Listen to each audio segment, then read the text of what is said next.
Seja como uma raiz firme. Hoje nós vamos falar um pouquinho de um tipo de comportamento que todos nós temos. Falamos do comportamento do outro, gostamos dele em nós, mas às vezes no outro a gente não gosta. Por isso que a psicoterapia e Jesus também já falava, e a programação neurolinguística, a psicologia transpessoal, tudo trabalha para que nós venhamos a estar em harmonia conosco, respeitando-nos enquanto respeitamos o outro como ser existencial. Nós, quando saímos de casa para virmos até o Serapião Ribeiro, quantos anos você tem? O espírito não a casa? Isso. Não fala a data para mim, não. Fala o ano. Eu não vou lembrar, não vou saber contar. De 89 para 2015, 2014, na quando? Ela falou assim, ela me testou na matemática. Ela disse que tem muitos anos. Então vamos lá, muitos anos. Eu lembro daqui que o telhado é desse jeito, já mudou. Agora tem um fogo, então muitos anos, né? Então vamos lá. Tem mais de. Tem quase 30 anos, né? Oi? 25. Olha só. Não, tem quase 30, né? Tem 31. Ninguém cantando na idade mesmo, né? 34?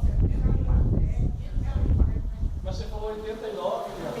39. Ah, é de 1939. 74 anos. Ah, eu assustei, porque 89, tá certo. Eu entendi ela falar 89, desculpa. Semana passada eu falei no centro que 2 dias depois ele ia fazer 71. Eu estou antigo então, hein? Agora eu venho aqui e está fazendo 79, quase nada da nossa cidade, da nossa capital, né? Então, para eu sair de casa, para uma casa espírita que tem quase 80 anos, eu preciso estar de que forma? Estimulado. Seja pelo amor. A dor estimula? Lógico que sim. Estimula. Eu vou no centro hoje que o trem está feio do meu lado. Quem está muito bem na vida, às vezes vem para agradecer, muito obrigado, Senhor. Ou então nem passa na porta, falando que o Senhor tem para eu conseguir. Porque tem gente que dá o nome de Deus de sorte. Não, o nome do meu Deus é sorte. Então, para eu sair da minha casa, para vir ao Serapião Ribeiro, às vezes eu moro do lado, e às vezes quem mora do lado também. Ou então quem mora do lado do centro vai no outro mais longe. Afinidade. Eu moro na saída para Bela Vista. Então, para eu falar, não posso escolher. Eu vou falar só aqui pertinho. Tem gente que fala assim, não, você vai tão longe fazer palestra? Ué, a gente vai escolher lugar então. Deus está tão longe, como é que eu vou fazer? Eu não vou lá não, ele vai ter que vir. Eu vou ter que ir. Eu fiz palestra no centro, numa fazenda em Minas Gerais. Era um centro bem pequenininho, você estava falando, gato miando, galo cantando, vaca berrando, aí eu não vou fazer nada dentro da fazenda. Então, a gente tem que estar estimulado para eu sair da minha casa. Se estiver chovendo, o meu estímulo diminui conforme o meu interesse. Talvez para eu ir ao centro eu não vou, porque vai estragar a minha progressiva, minha escovinha, essa coisa toda, né? Então eu não vou ao centro. Mas se for um caso que vai me gerar algo, que eu estou muito focado, como dinheiro, como algo que me dá prazer, aí a chuva já perde todo aquele poder que ela tem sobre mim, e eu já consigo um guarda-chuva, eu consigo uma capa, eu já penso em chamar um táxi, alguma coisa assim, eu já consigo fazer, porque vai depender do meu interesse. Como é uma coisa voluntária, vou lá e tal, ainda mais que eu ajudo que vai falar, hoje vou não. Então a gente fica mais em casa. Ou então eu vou assim mesmo, dependendo do nosso perfil, da nossa capacidade de busca, a gente vai, não, chuva, a não ser aquelas chuvas torrenciais que quase derrubam a gente. Uma vez eu fui fazer uma palestra no Segal, no setor Coimbra, e a chuva estava muito forte, era uma das minhas primeiras palestras, porque foi no Centro Espírita Kardecista que eu comecei. Então eu fiquei muito satisfeito, muito estimulado. Apesar de que foi as primeiras palestras onde eu vi o seu Bonércio Crispim, não sei se alguém aqui teve a oportunidade de conhecê-lo. Então aquilo me estimulou muito. E aí quando eu fui convidado para ir falar lá, eu fiquei muito satisfeito, eu estava no começo, né? Tinha muitos anos ainda que eu fiz a palestra, e uma pessoa me viu falando lá em Deuslândia, no interior, que era o seu Camilo, uma pessoa que eu admirava muito lá do centro. E eu, então, quando ele me convidou, eu fiquei muito satisfeito.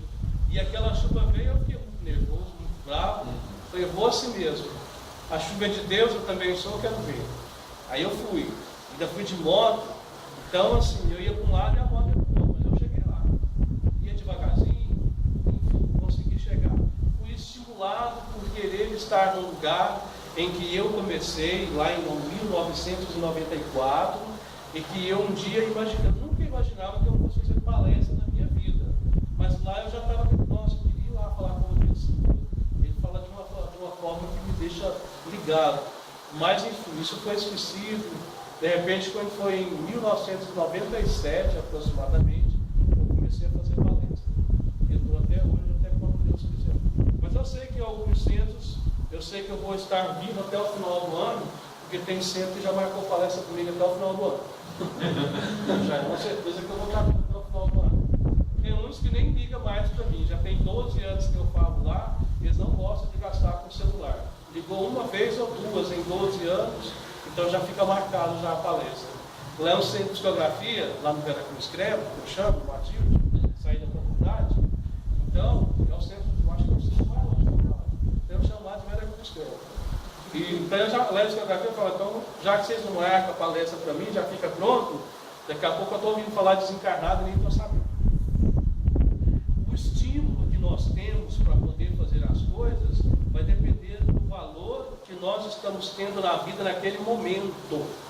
Quando nada acontece, vai virando monotonia, a gente vai conduzindo a vida bem tranquilo. A gente senta na praça e fica lá assim, vou ficar aqui vendo a vida passar. A vida leva eu, no pagodinho da vida. E quem fica no pagodinho da vida, a chuva vem e leva, né? Então, ou então a gente fala assim, estou à toa na vida, vendo a vida passar. Aí a vida vem e chama, a gente não vai. Tem uma hora que ela começa a estimular-nos o amor pela dor. Temos dizer no movimento espírita que a gente vai muito mais pela dor. Isso aí a gente não pode generalizar, porque vai depender de cada um. Às vezes o que é dor para você, para o outro ainda não é. É um estímulo. Então a gente é muito movido por aquilo que vai mexer com as nossas estruturas. Relacionamento afetivo, quando fica demais a mesma coisa, logo vem um jeitinho para dar uma balançada, para a gente poder acordar. A família, quando está ali muito parada, muito estacionada, logo vem um jeitinho para balançar tudo. Ô, acorda! Não é vocês não, gente, é a história. Então, é porque tem gente que pensa que é para ele. Porque já aconteceu. Não, mas eu não estava dormindo, já se entregou. E aí a gente estava lá fazendo o trabalho e de repente a família chegou e falou assim, Júlio, mas como é que faz? Tem um dependente da família. Falava como se ele fosse a ovelha negra e eles fossem a ovelha branca. É tudo ovelha do mesmo pasto. Então, e o alimento é o mesmo. Esse dependente na família, seja de substância psicoativa, etílica, seja de emocional, seja de carência, todos nós temos alguma. Ele está lá porque ele serve como um divisor de água. É porque é um termostato que a família não vai bem. Ah, mas eu nunca bebi, nunca fumei, mas é fofoqueiro, preguiçoso e desanimado. É uma doença também. Então pensa que não está nesses produtos psicoativos, acha que é melhor do que o outro. Tem gente que vai morrer bebendo ou fumando, mas talvez algo de bom ele já fez ou faz, te respeita, tem amor, tem carinho por você e não vai desistir de você, mesmo que tenha as deficiências dele, pode ser melhor do que muitos de nós que temos uma placa na testa de religioso, mas que é só a placa, atrás não tem nada. Ou então uma vitrine de um armazém vazio, só tem a vitrine, quando entra é tudo falso, fundo falso. Portanto, a nossa transformação depende de algum estímulo lá na frente. Eu vou me transformar porque eu não quero ir para o inferno. Aí não é o céu que estimula, é o inferno. Então, se eu não fizer isso, eu não vou para o céu. Tem muitos de nós desejando o céu, mas não quer deixar as trevas, porque Capão, tem Goiás, tem Vila Nova, tem Atlético, tem Craque. Falar de todo mundo quando dá briga, tem Trindade, aí vai. Vou ficar aqui mesmo. Portanto, nós precisamos descobrir se nós estamos estimulados pelo céu ou se estamos sendo ameaçados pelo inferno. gente anda. Então, às vezes, a gente prefere esses estímulos, que vem por trás do fogo, queima as nossas costas. Opa, deixa eu dar mais uma andada. Apesar de que eu ainda não estou pronto para entrar no céu, mas eu estou respeitando o estímulo do inferno. Então, o que me estimula mais? Eu fui mais estimulado pelo amor. Então, me defino o que é o amor.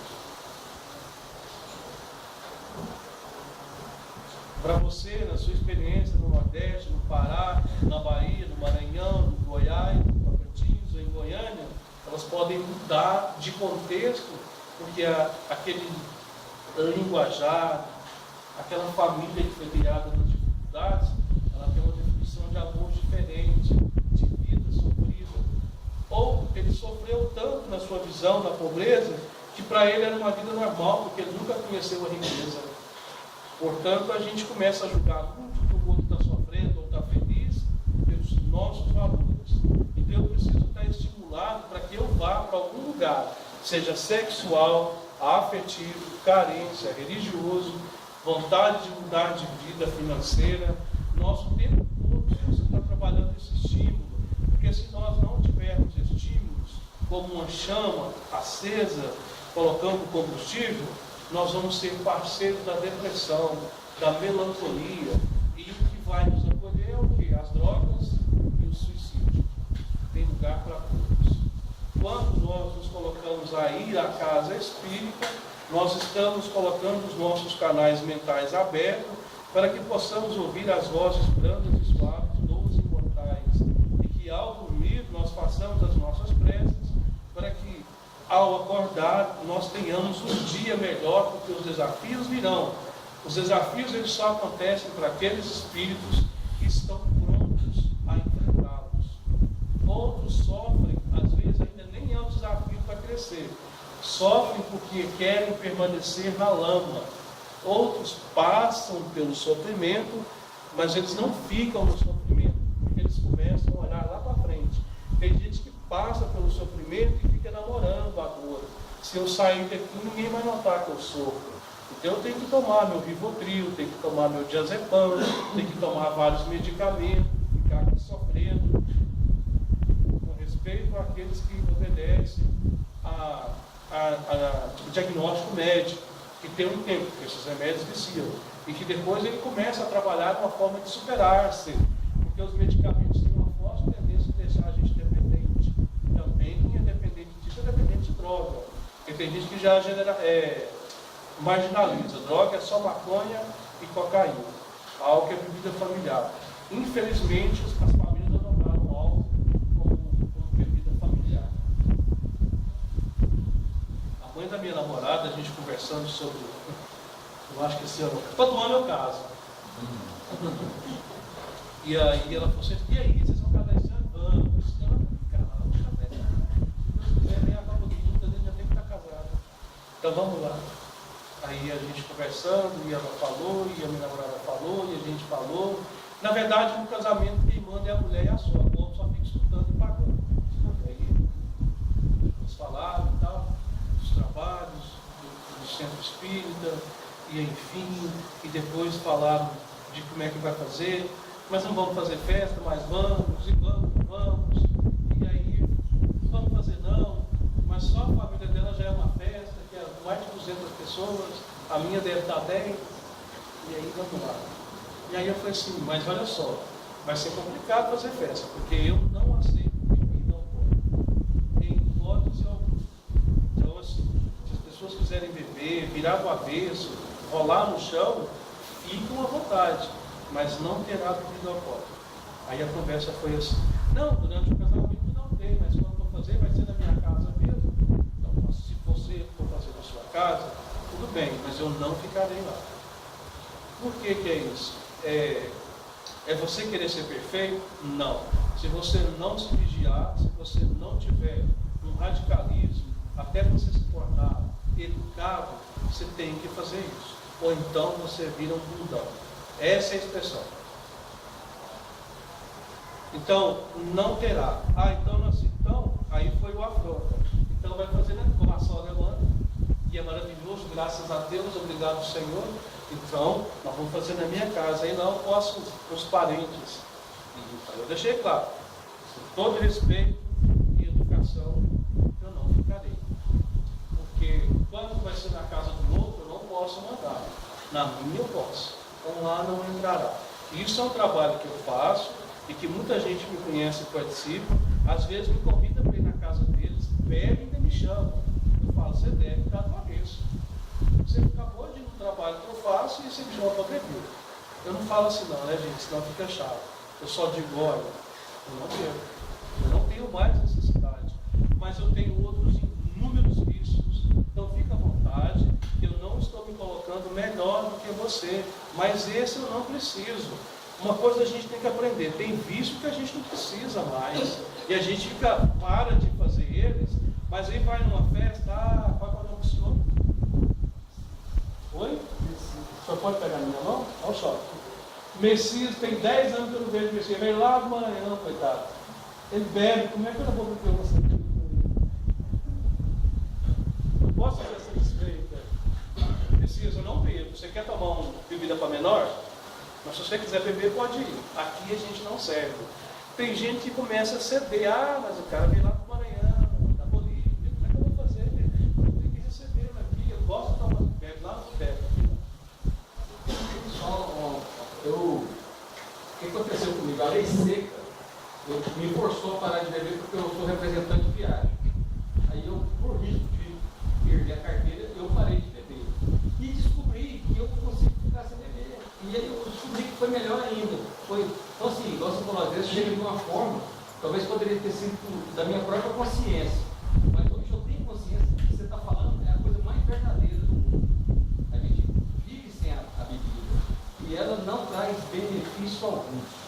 Ela só traz malefício. Qual que é o seu nome? Walter. Muito obrigado. É importante a gente lembrar que quando um começa a fazer, 2, 3, vai estimulando. Quando a gente vai para um lugar que todo mundo bebe, se a gente demorar lá e falar, acho que eu vou tomar uma. Se você vai para um lugar que ninguém bebe, não fuma, você começa a ficar estimulado. Por isso vocês gostaram, né? Por isso, Charles Darwin, no evolucionismo, ele trabalha que o homem que vai viver melhor no futuro é aquele que tem capacidade de adaptar-se. Portanto, por que a gente, por causa do prazer que nós sentimos em ficar alcoolizado? Uma pessoa, Júlio, mas eu não bebo, não é por causa do álcool. Eu bebo porque eu gosto do gosto da cerveja. Eu falei assim, então toma uma cerveja zero.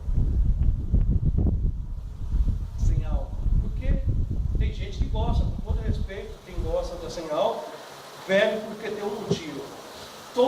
Tudo que a gente faz tem um ritual. Observem, o estar aqui, estar sentado, em pé, em casa, com a família, com a esposa, com os filhos, na vida social, é tudo ritual. Nós trouxemos essa herança lá do primarismo selvagem, as tribos. A gente não vive só isolado. Quem está isolado pensa que está isolado, mas tem um espírito junto com ele lá. Não adianta você é capeta, está todo mundo junto lá. Pô, gente, capeta quer dizer separar, tá? Tem gente que não sabe, pensa que é o diabinho, é separar, porque a gente, quando vai estudar isso, a gente descobre que traduzir quer dizer, o significado da palavra traduzir quer dizer traição. Então é bom a gente ver algumas traduções para a gente não ficar confuso depois. Então, o meu amigo ali falou, a gente vai se adaptando ao lugar que nós estamos. Um amigo espírita foi embora, passou no concurso, e ele é pastor da doutrina. E lá, quando a gente realmente ainda não somos espíritas, estamos passeando, qualquer evento afasta a gente. Evento ou vento. E ele falou, eu estou bebendo demais. Mas por quê? Eu afastei do grupo. Aquilo já estava nele. Então ele se adaptou ao espiritismo e segurava. Portanto, não é bom nós brincarmos com certas coisas, mas não tem perigo. Eu, Júlio, tenho 20 anos que eu não uso nenhum tipo de substância. Mas eu não vou experimentar para saber, porque o organismo ainda deseja, mas o espírito não. Então a gente vive essa dualidade de conflitos, até desencarnar. Chegando no plano espiritual, estuda-se, retorna em um outro corpo psicossomático. O espírito mudado, o corpo transformado. Por isso um novo corpo, por isso a ressurreição, por isso a reencarnação. Ressurreição que eu falo é você ressurgir no mesmo corpo. Eu tive uma ressurreição em 1994, quando eu me tornei espírita e deixei as substâncias psicoativas. O tempo todo nós somos convidados e estimulados a voltar para ela, porque me fala um lugar que não tem, aqui dentro, mas se você sair dali, tem um convite.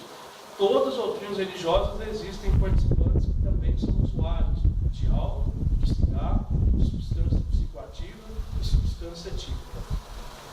Meu amigo aqui acabou de dizer, forçado por uma lei, ele trabalhou. Não importa o meio, importa o processo que você vai construir daqui para frente.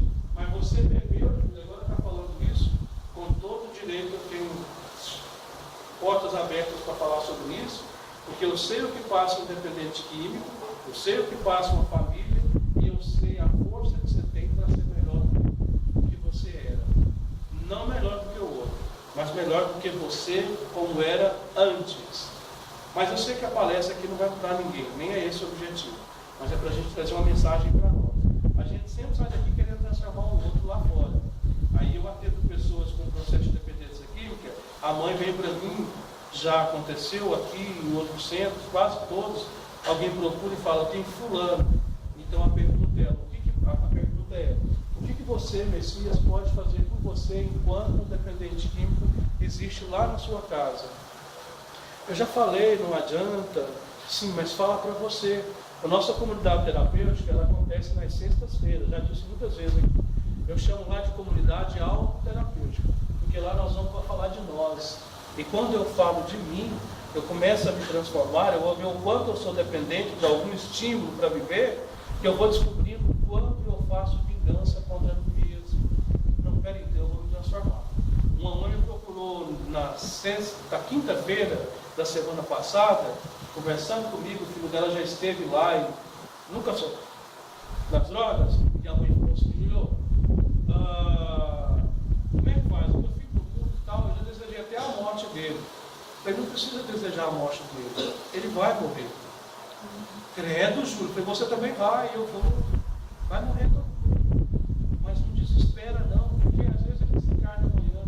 Tomara que não, porque senão vai falar que eu tenho uma boca, né? Mas ele vai morrer, vai desencarnar, você também vai. Por isso que Jesus disse, perdoa, porque a gente nunca sabe o dia da manhã. Então, o que você pode fazer, trabalha você. Mas você não quer que eu vou parar de tomar minha cervejinha por causa do meu filho, não, né?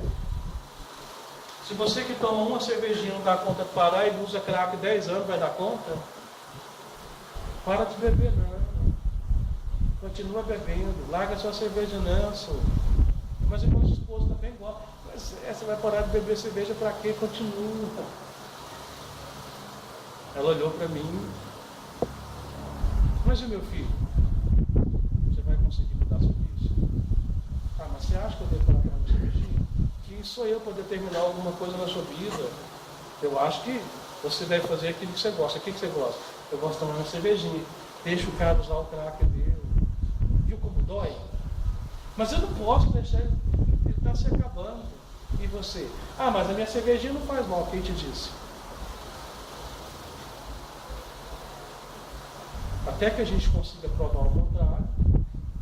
E eu disse para ela, você está olhando, minha irmã, só no aspecto físico. Você já prestou atenção que na sua casa, quando ela não presta atenção porque ela não vê espírito. Mas se ela vê-se, está cheio de espírito lá quando você está bebendo. A gente esquece disso. A televisão diz assim, ó, leva a bebida para sua casa, beba com a sua família. Aí seu filho está olhando, observando e absorvendo. Pô, meu pai bebendo, minha mãe são os meus ídolos, são os meus deuses, me colocaram na vida, eles bebem e fumam. Deve ser muito massa. A gente não pensa nesse aspecto. Aí a gente esquece do lado espiritual. A gente esquece do lado, quando você está fazendo isso, os espíritos vêm.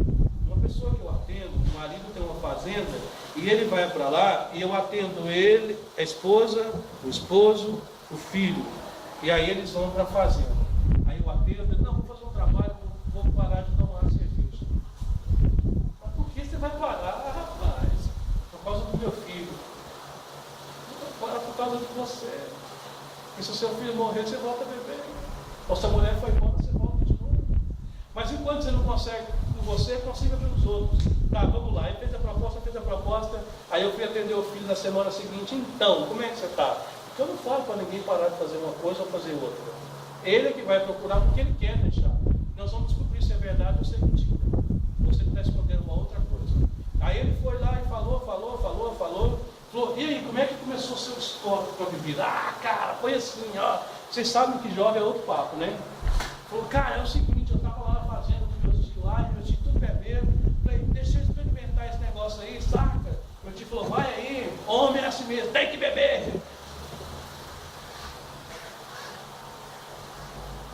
Só não falou que tinha que morrer. E eu, mas e agora, como é que você está? Ah, cara, é o seguinte, a gente é de boa, vai pra fazenda, eu troco ideia mais do meu pai lá e a gente fica tomando uma cerveja. Mas seu pai bebe.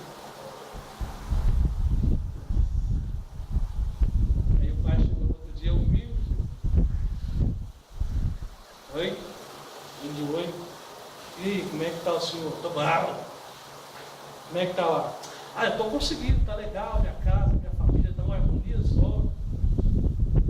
Isso a esposa dizendo outra coisa. E aí, como é que tá você e seu filho? Ah, a gente tá lá, a gente bate um papinho e tal. Eu tentei parar, mas de vez em quando a gente toma uma cervejinha, que é diminuindo a cervejinha dói menos.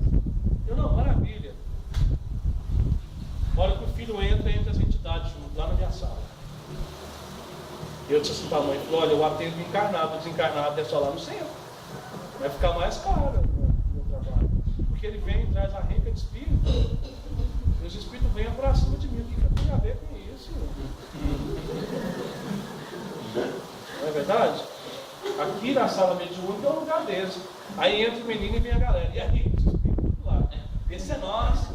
Não entra não, que nós te damos um pé de rodo.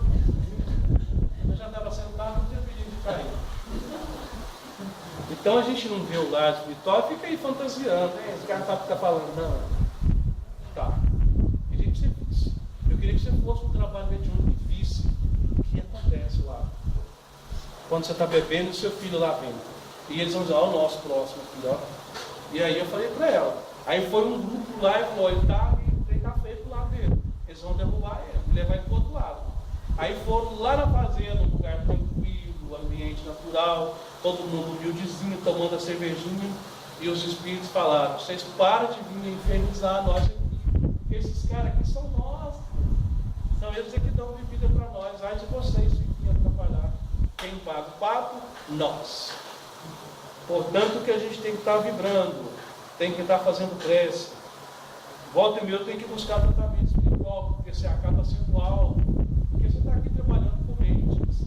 E sem contar que eu já tenho as minhas dificuldades e deficiência. E aí você trabalha com mentes de outras pessoas, porque eu não sei as mentes que estão aqui, físico e espiritual, mas eu sei que são mentes necessitadas, assim como a minha. E quando você se propõe a trabalhar para o Cristo, você se torna oponente para os anticristos. Aí é a nossa escolha. Então toda vez uma jovem falou para mim assim, eu vou parar de falar, tá? Já acabou no horário. Eu vou embora, gente. A jovem virou para mim, porque eu não posso deixar de falar isso. Ela falou assim, Júlio, por que eu vou em tal lugar e não me sinto bem? Qual lugar que você vai? Lá no Ranca-Faca, no lugar que ela vai dançar forró. Aí um dia a mãe dela falou assim, não vai hoje não, ela não foi. No outro dia ficamos sabendo, assassinaram um rapaz lá. Aí ela falou, por que eu me sinto bem nos lugares? Ela não sabia que eu sabia, porque ela achava que eu não sabia. E aí ela falou assim, por que eu me sinto bem lá? Provavelmente você vibra igual aquele ambiente. Mas eu não falei qual. Porque quando a gente se sente bem num lugar, é porque a gente vibra naquela linha. Se você consegue ficar aqui sem dormir, sem ficar saindo, sem atender celular, é porque você já está vibrando com o ambiente. Você já consegue ficar bem. Tem gente que é inquieta, parece que tem um bichinho no ouvido, né? Sai, volta, coxinha, tal, não consegue se educar. E eu disse para ela, porque você está vibrando naquele ambiente. Quem entra no bar e acha que está em casa, é porque em casa virou um bar, só pode. Então ele fica vibrando naquela onda. Eu fui numa festa que eu não pude demorar lá, porque o aspecto espiritual de lá estava pior do que num lugar que vocês possam imaginar. Eu praticamente ia e voltava no corpo. Eu saía e voltava no corpo. Quase que parece que eu estava tendo uma quase experiência de morte. Eu sentei e senti os sintomas de um dependente químico ao usar uma substância etílica. Enquanto eu não saí, não fiz pressa, eu não consegui voltar. Portanto, ficarmos alerta dos tipos de lugares e vibrações que nós estamos tendo. Se nós estamos em certos lugares e acha maravilhoso que o ambiente é um bar, um lugar de risco, onde tem vícios, é porque a nossa vibração está igual. Ou abaixou. Às vezes não é que ela está sempre daquele jeito, ou abaixou. É igual você quando vê alguém discutindo, é da sua família, ou alguém que você protege, você está calmo, mas aí você mostra o seu lado instinto animal, começa a tomar conta. Aí você agride e mata, porque está lá dentro de nós. Por isso que os Espíritos falam, um dia fomos átomos, um dia seremos anjos. Nós estamos vivendo um processo espiritual muito delicado, que é a adolescência espiritual de muitos, processo de transição. Independente que delinquentes, psicopatas, psicomaníacos, pessoas que trabalham pela destruição, esses espíritos não mais retornarão ao planeta Terra, não mais retornarão à regeneração. Dependente químico, ele é um egoísta, ele não quer enfrentar os desafios da vida, então ele se fecha no mundo dele. Portanto, a mensagem que nós temos para nós é essa: pensamos bem nos lugares que vamos, como estamos vibrando e como estão os prazeres que nós anelamos para nós. Muito obrigado a vocês, boa semana e muitas provas. Seja como uma raiz